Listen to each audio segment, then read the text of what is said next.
I'm over here with the 71 car, Will chauffeuring it tonight. I'm going to give him the opportunity in just a second to talk about himself and his sponsors and so forth. A couple of questions before we get started, though. I know you came last week and you notched the finish with the 604 crates. Yes, sir. That's right. How'd the car feel to you last week? It was all right. We had to make a few more changes, hoping to be a little faster today. What attracts you to the late model 602 series? It's just a real competitive class and a little less expensive than the super late models. Yes, sir. I do like that because the motors in these cars, $3,800 for the crate motor, and the tire package is pretty much the same thing as you run on the late models with a little bit different shock package. Them guys can run a little more shock than you can. Who do you want to thank for making this ride happen?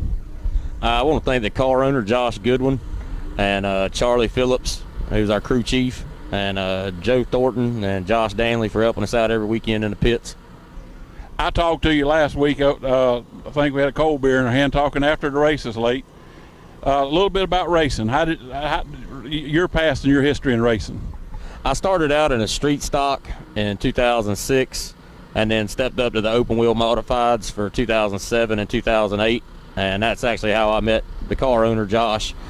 And this is my first season back in the car in 11 years. I tell you what, it looks like you've been in it a long time. You really handled it pretty well last week. Sponsors, I don't see any on the car. I know a lot of guys right out of the pocket. Are we looking for some sponsors? Yeah, always looking for sponsors. Currently, we don't have any. Good deal. Good way to get your name out there, guys. Contact any of these drivers. They'll be glad to have you. Anybody else you want to thank before we go? No, sir. That's it. I want to thank you for racing with us. I'm going to bail out of the picture. He's going to get a quick shot with you, and Dan will get it from here.